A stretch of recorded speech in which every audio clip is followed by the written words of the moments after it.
Today's show is sponsored by Center County Highway Revolt. Have you ever wanted to take a day trip to a small Pennsylvania town or hike through the beautiful Appalachian Mountains, but don't want to deal with all the traffic, the high gas prices, and windy mountain roads? The Center County Highway Revolt is a citizen-led initiative trying to save farms and forests, combat climate change, and boost small-town economies by building a rail transit network all across the state. And their plan calls for connections to existing Amtrak trains. Learn more and get involved at centercountyhighwayrevolt.org. CityCast Pittsburgh is brought to you today thanks to the Greater Pittsburgh Festival of Books. This year's fest is Saturday, May 31st at the Carnegie Library of Pittsburgh in Oakland, where you can immerse yourself in the region's vibrant literary community with a free event that features bookish fun for all ages. Hear from award-winning authors like Rachel Khong, Tori Peters, Sharon Flake, and so many more, plus Grammy Award winner and poet Judy Collins. Visit pittsburghbookfestival.org to register and learn more.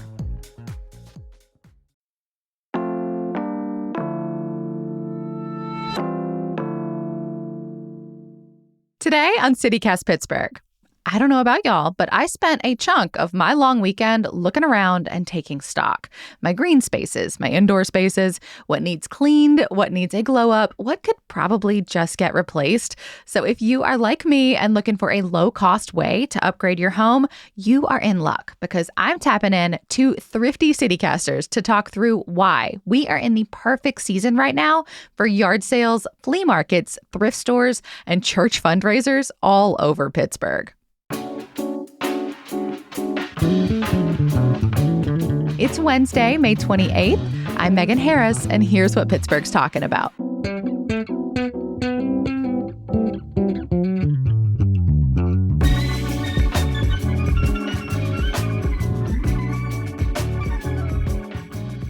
Hi, Sophia. Hi, Elizabeth. Welcome back. Hi. Elizabeth, so excited to have you with us. I know. I'm a Pittsburgher, but not really. I used to live in Pittsburgh. I grew up there. You have many more years in Pittsburgh than you have in New York City. Yeah, that's super fair. But speaking of being in New York City, it is so noisy here, y'all. And I can't control that. So everyone enjoy the sounds of New York City.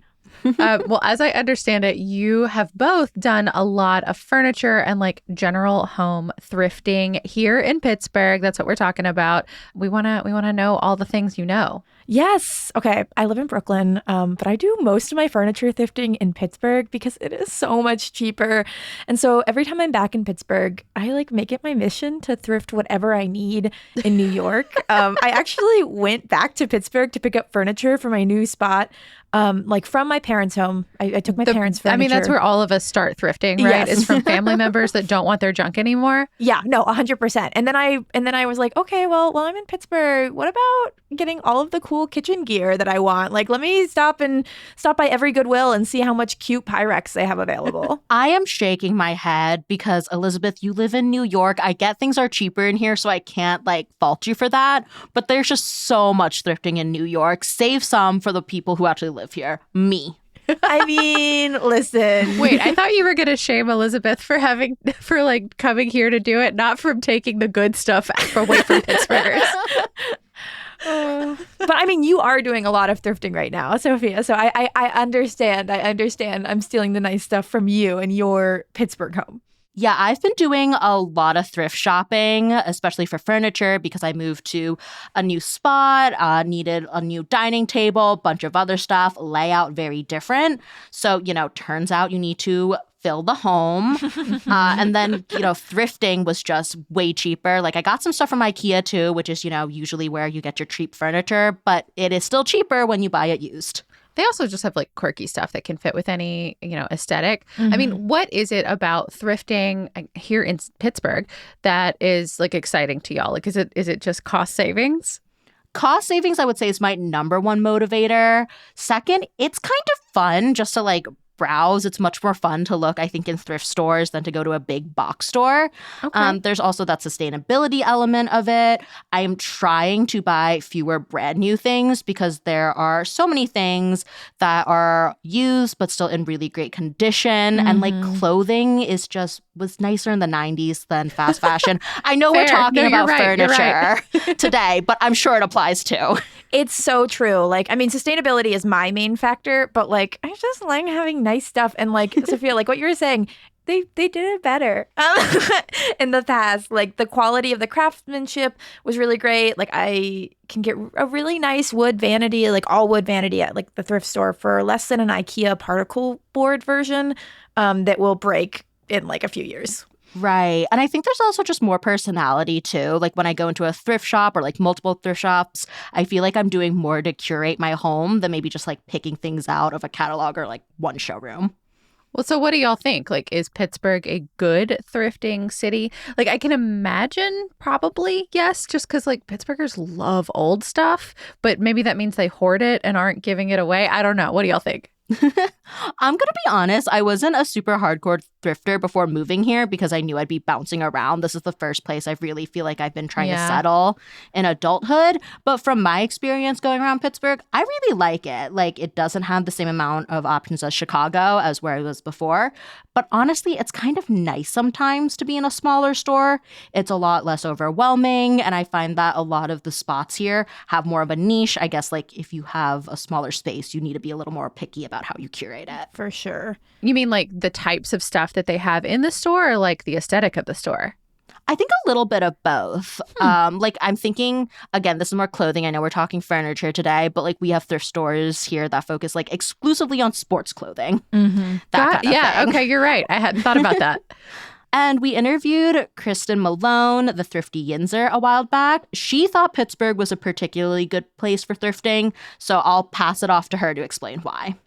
It's kind of in our nature that we're, it's kind of in our history that we're just like a thrifty, frugal city. People don't like to throw things out. They would much rather donate them, which is awesome. But yeah, there's a really good thrifting community here. I really like that. I think it's so true. People here are just really nostalgic about their stuff and hold on to it for and very cheap. Very We're just cheap. a cheap people. We're an efficient people. We are, and I love that. I miss that here in New York. But I don't know. People hold on to it for a while before donating it, and like I do think that thrifting here is really, really good. I mean, I wouldn't travel to thrift here if not. I actually bought airplane tickets once to go to this big event at the Fox Chapel Presbyterian Church. And I've seen other people like travel out of state for it. Really? With like no Pittsburgh connection, or just kind of like you have been here before, want to go back? Or like you have family here, so you come home for this big thing. So like it's close to where I grew up, and I would see people parking and they would have like West Virginia, Ohio, Virginia, Maryland, like license plates. So I'm not sure. I do feel like our tri-state area will travel for a good deal. Yeah. And that was for their harvest fair, which they usually have in September. They fill the entire church with donations, like from their parishioners, from their churchgoers, that you can buy. They have everything from clothes to books, but their furniture selection is like the best of the best. Like I've seen a rocking chair from the 1800s there before, and all of the proceeds go to charity. And like, I don't know. You can get like really, really, really cool like stuff there. And that's kind of, I don't know, that's my like thrifting like golden goose. That is my number one tip for anyone in Pittsburgh. Okay, I have never been there, but I guess I'll put it on the calendar for this fall. But I'll double tap going to church events. I have been to my share of church basement sales, mostly in the East End where I am, and have gotten really good stuff. For me, the basement sales are maybe less about big ticket furniture items and more like household goods, like plates, Pyrex, Corningware, that stuff. Fantastic, because sometimes people are selling it for as little as like $1, $2, $3 for like a really nice baking dish. It was like $20, $30 when it retailed. Exactly. So Third Presbyterian Church in Shadyside is one I really like. They've also got a good amount of clothes, some furniture, not quite as big as like home goods and clothing, but also, keep it on your list. This is usually in the spring, think sometime May-ish, but check their calendars for the exact dates. One that's year-round is St. Matthew Parish. So they've got them about every month, every other month. So they have 2 locations for this too. So I think that's nice. One in Reserve Township and one in Millvale. And then Pittsburgh Seventh-day Adventist Church also does an annual rummage sale in the fall.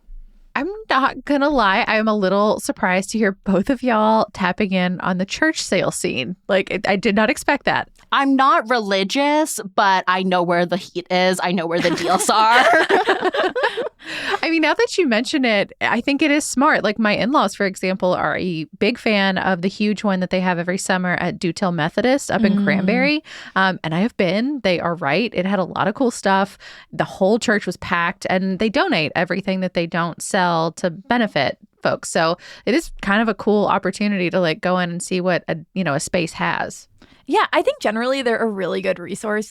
I mean, especially like with church goers, when they're donating, people will like save up and give really cool things if they think it'll help out a cause that they care about. You're right. I feel like when people care and like there's a mission attached to it, like it's different than just like giving away your worst junk as opposed to your best. I mean, like honestly, that's part of the reason why I've been wanting to make my way out to South Park's Historical like Society's annual yard sale, because history nerds selling their stuff, I don't know. That sounds like it's going to be pretty fire. That does sound good. But also, are they going to part with their truly best stuff? I feel like if you're getting history nerd, it's like they're mid-tier. I don't know. Maybe. I mean, there's like this low-key like group in the north side of Pittsburgh, for example, that like donate stuff to each other because they all have historical homes. Like if you have the same sort of thing in a different neighborhood, that could be really cool. No, now this is just making me want to come more and more and more. That'll be my next Pittsburgh thrifting trip. But, our local thrift stores, like beyond these just societies or events, have a lot of good options. Some of the smaller ones are more clothes focused, but general big stores like Goodwill and Red, White, and Blue have good furniture, decor, appliances, like basically anything you could need. One place I like for all sorts of furniture is Workshop PGH. Like you they don't do have talk this about them a lot. I do. I got such a good haul. They don't do furniture sales regularly, but I would keep an eye on their Instagram because they usually do a couple throughout the year, and that's at their location in Wilkinsburg. Like the last time I was there, I got 10 chairs, so like some bar stools, some like dining room type chairs. I got a coffee table, 2 end tables, like this cute little drawers. Did you rent a truck? Good grief. I paid them to come drop off because they don't usually do. Yeah, it's really great. They don't usually offer that, but they were saying like very big purchases, we might be able to work something out. So obviously a lot of purchases. I also got a fruit themed cat tree. Ooh. So that was really cute. So some stuff by artisans, and it sounded like, I remember when I was talking to folks there, they told me some of it is like stuff they got from like sets and like film stuff, and some of it's sort of been like restored or just kind of like, zhuzhed up. I also think it's great to like go to places that like are curated, like you like trust Workshop PGH, like what they're gonna give you is good. Yeah, because they do woodworking, artistry. They are the people to make things nicer and make things prettier. I got all this stuff for like $700, which is like definitely more than maybe you'd get at like a thrift store, Goodwill, church basement sale. But like all of this was in like new condition. Yeah. So I think that was a really big perk.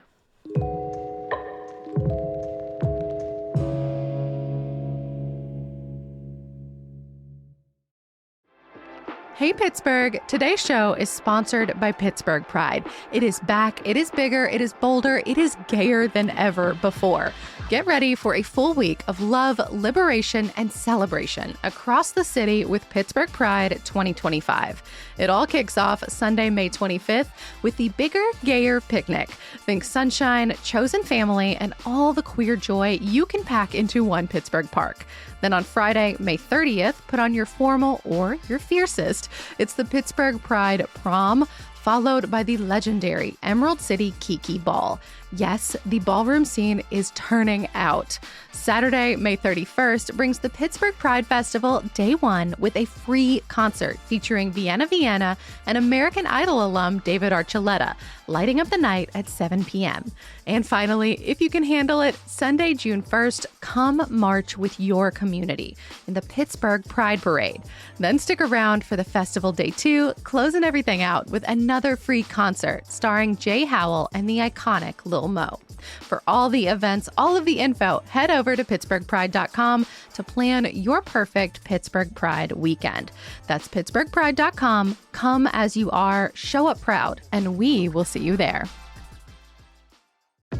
Today's show is sponsored by the Dollar Bank Three Rivers Arts Festival, taking over the 15th Street Plaza in the Strip, June 5th through 8th. Arts Fest has changed a lot over the last few years, but it remains free and totally focused on music and art and handcrafts and the very real and wonderful humans who share their talent with the city. You can plan for free music concerts with headliners like Cautious Clay, Souls of Mischief, Tierra Kennedy, and more. Plus, there's always a bunch of local acts from Pittsburgh, so it's a great opportunity to find an artist that you can see again and again here in the city. The concerts are from noon to 9, and in between those sets, check out the Artist Market, where you can find ceramics and jewelry. So many goodies from folks far and wide. There are also ways to get involved. Garba 360 is doing an interactive dance lesson. Ibiji Drum Ensemble's doing a drum circle. The Pittsburgh Cultural Trust finds us so many great folks, and Arts Fest is always a blast. Find the full list of events and learn more at trustarts.org/TRAF.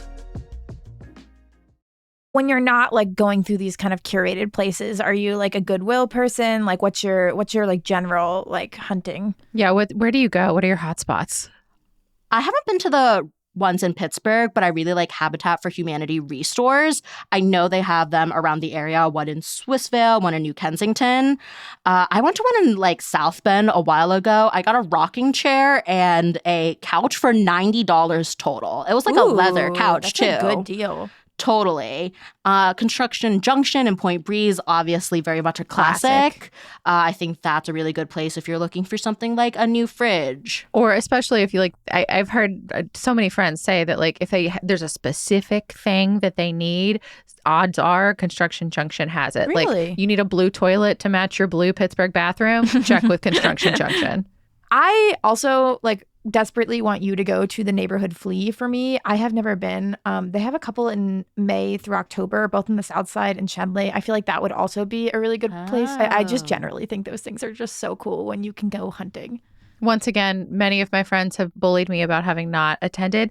And, it makes me think of that enormous one, too. I don't know if you'll travel for any of this. Well, I guess obviously you do, Elizabeth. But there's that enormous ongoing flea market, the open air one out in Rogers, Ohio. Sophia, have you heard of this? No, I don't think so. At least 400 Yinzers have told me to check this out over the years, and I still have not been. It's like an hour northwest of Pittsburgh, but it's open every single Friday and from like 7 something in the morning until the vendors want to leave. Ooh. Like it's very like come and go as you want to. I love that. I'm very curious. I'm going to be honest though. I think I'm a little scarred. I don't know if your families were like this, but like my mama would pick me up on a weekend and take me for an all-day excursion to like what my hometown lovingly called the junk store or the bent can store. They did so much like flea market finding when I was a kid. I think I'm just like a little bit nervous. I don't know. Like, what's y'all's best pep talk? Like, are there truly treasures to be found out there? Am I missing out by not like checking some of this stuff out more? You really are. Like, I cannot emphasize enough how much cool stuff already exists in the world. And I think that like you can avoid, your bent cans, your kind of worthless stuff a little bit. No shade to the bent can stores of the world. Like you do get some nice cheap stuff there.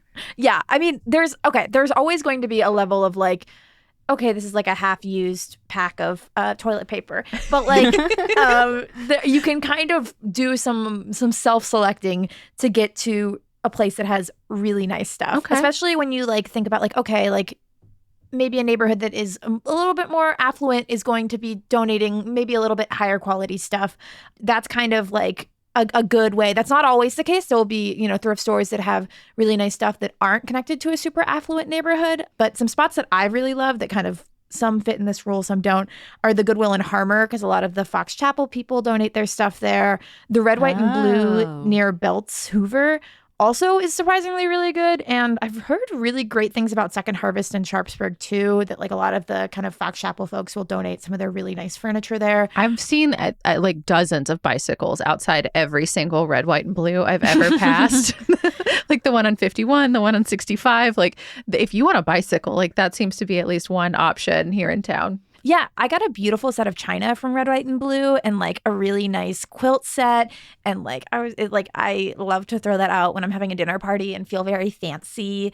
And like that Harmer Goodwill, like I've gotten so much beautiful Pyrex. Like, oh my God, like a million things from there. Like a lamp that I still get complimented on to this day in New York. And I'm just like, show us the lamp. I can actually go and grab it if you want. We'll save that one as a treat for after the show. But, now that you're mentioning that, like this whole like neighborhood vibe and how that can affect it, like, I think you're right. Like now that I'm thinking about it, like when I popped into like the Goodwill on the South Side, for example, there's always like a ton of like beat up old like cozy college sweaters and like athleisure, like a lot of athleisure on the Southside Goodwill.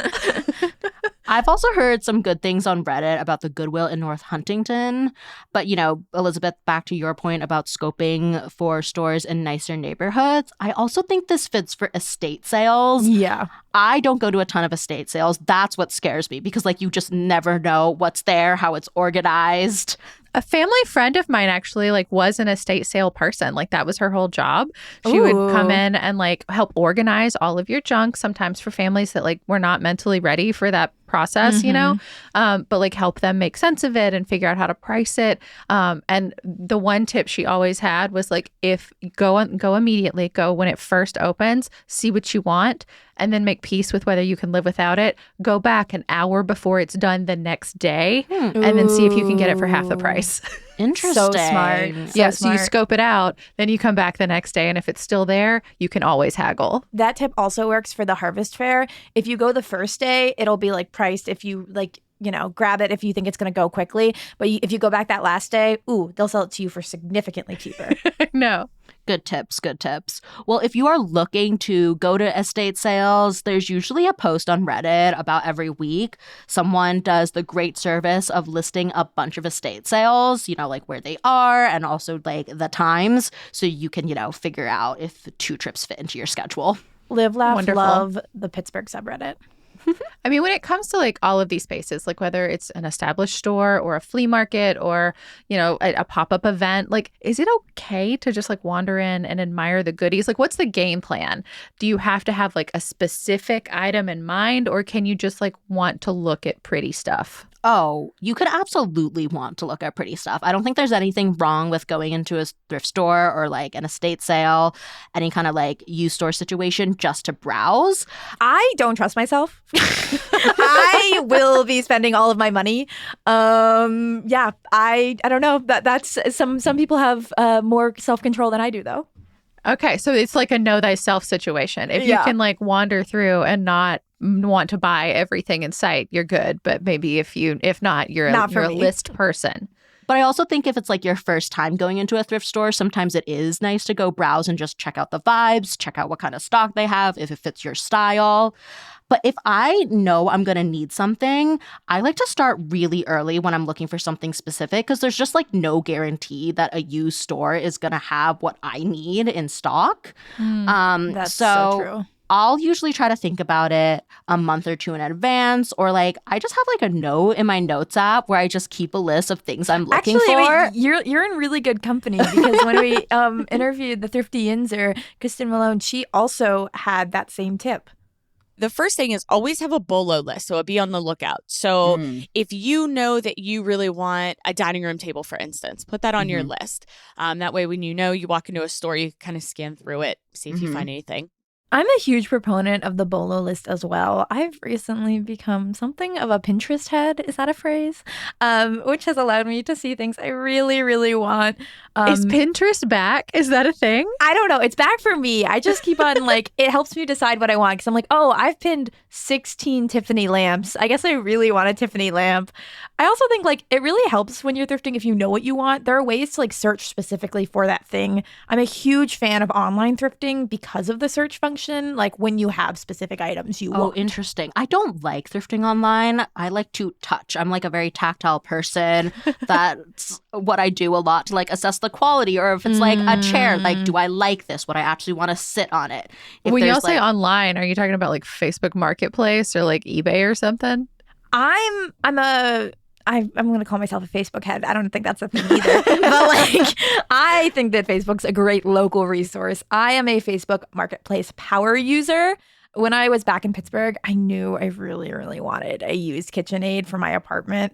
Going to Goodwill and manifesting one was not going to be a good use of my time. So every single day I searched on Facebook Marketplace. I was like, ooh, KitchenAid. It was out of my budget. And then 2 days in, I saw someone post one for $80. And for those of you who do not know, a new one is $350 to $400. So that is a steal. One thing I think is totally worth looking up on Facebook Marketplace is air conditioners, because I have never bought one new, and Facebook Marketplace has always been really solid, whether I need a really cheap one or since I'm finally settled in, I splurged for the Medea air conditioner, which I think love. got on the list of Wirecutter's top air conditioners. I think it's also about $400 new. I got it for $200 and I didn't realize it. But when I went to pick it up, the people were like, yeah, it's still in the box, actually. We've never used this. Oh my God, that's a steal. Okay, that's good luck. I feel like I've had good luck and bad luck with this. The bad luck, I bought a tool shed once from Facebook Marketplace, and they said it had been dented in transit, but I went and checked it out, and they're like, if you don't want it, that's fine. This is the price. And I took it home because I thought oh, this isn't bad. It's just a little knock into the side. I'm going to do that anyway. Then we weighted it, and the thing is, oh my God, it's the ricketiest thing ever. And it was a decent amount of money, so I still feel bad about it. However, that said, Marketplace is amazing for kids and baby stuff. And it's all pretty lightly used because a baby can't stay in anything for that long. So as long as you set your price and your parameter, it is really easy to find a ton of clothes and things like that, more than you could possibly need. That is also a thing that can vary neighborhood by neighborhood in terms of buy nothing groups and stuff. True. And the buy nothing has a totally different selection of stuff. I love a buy nothing. And for our listeners who do not know, Buy Nothing is a neighborhood generosity-based organization community where you'll join your Facebook group for your neighborhood, and people will be like, hey, I have a bunch of kids' clothes that I'm giving away for free. Or you could even say hey, I have a baby and I'm looking for newborn clothes. The one that I'm in right now, they start it with give or receive or something like that. And then the other one is looking or want. It always starts with an action verb. And then you can tell whatever the thing is from there. Yeah, no, I mean, I love Buy Nothings. I am a huge proponent of them. It's also nice to be in community with people and donate and I don't know, feel like you're helping out your neighbor. And in Pittsburgh, sometimes the version of that is just also leaving stuff at the curb with the free sign. True. I love a free sign. Love it. Yeah, love a free sign. Never discount just looping around your neighborhood a couple of times. Absolutely. Especially right before a couple days before a trash day, because it's usually never on actual trash day because then it'll get picked up, right? Yeah. So it's whatever your trash day is, look for 3 to 4 days from there. And then it tends to be the good moment. Absolutely. Also, back to online stuff. Goodwill has shop Goodwill online, and you can check out your local Goodwill store and search online and see if there's anything you like. That is too powerful. Bid on it and then pick it up. There's stores close to Pittsburgh that have some cool things. I actually saw this vintage, gorgeous accordion with ivory keys. You don't need what that. Are you doing with an accordion? I don't need it, but it's so pretty. They also ship things out from all across the country, which has been really, really dangerous for my wallet personally. Do they ship to your Goodwill and you pick it up, or will they ship directly they'll ship to your house? They'll ship direct to your house, and you can wow. under each item calculate how much the shipping is going to cost, so Whoa. It's really dangerous, actually. But you can avoid the shipping costs if you sort by the ones that are close to you. And there are several in Pittsburgh that participate, so highly recommend. Well, I guess we'll bring this home. I mean, do y'all have any like final tips for finding a special piece or maybe just like enjoying the thrifting process here in the Steel City? I think that elbow grease is 90% of like why I enjoy it. Like putting in the work, doing the effort. Like, I don't know. It's my little like squirrel brain that's like, ooh, I can like make something really cool. If you can just see like the potential in things. Like I found this super old hanging glass like light that was like really dirty and like had obviously like gone black from pollution on Facebook Marketplace when I was visiting Pittsburgh. And like I knew it was going to be super unique and beautiful. And so I just took it home. Like I fixed it up. I polished it. It's bronze. Actually, it's right behind me in this recording right now. And I don't know. I think there's just so much like you can get out of like really putting an effort into your environment and your stuff and making it feel like special and you. And yeah, I think that that's part of the reason why I love thrifting. And we're all just like Nebby, right? Like, I want to know what's in other people's homes. I want to know what people gave away. So I think part of thrifting is just being curious, open-minded, kind of like what Elizabeth said, like being willing to put in a little bit of the work yourself. But you can also kind of look at it like a historical archive, see, you know, what kind of things are in a shop to understand a place and the people more. Because, you know, your things are a reflection of who you are. And when I'm at a Goodwill in Lawrenceville, I am seeing what the people of Lawrenceville once loved. Yeah. So it's just a really fun way, I think, to also experience Pittsburgh. Yeah, that's so beautiful. Very real.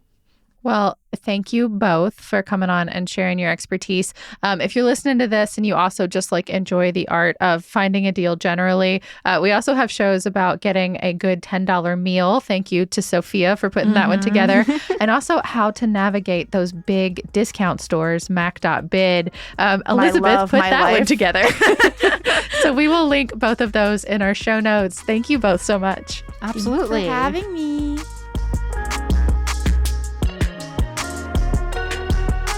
That is all for today here on CityCast Pittsburgh. A big welcome, a big thank you to our newest CityCast Pittsburgh neighbors, Denise W. and John D. We're so glad to have y'all be part of this community. If you want to be like Denise and John and get access to ad-free podcast listening and more, you can find all the details at membership.citycast.fm. We will be back tomorrow morning with more news from around the city. We'll talk to you soon.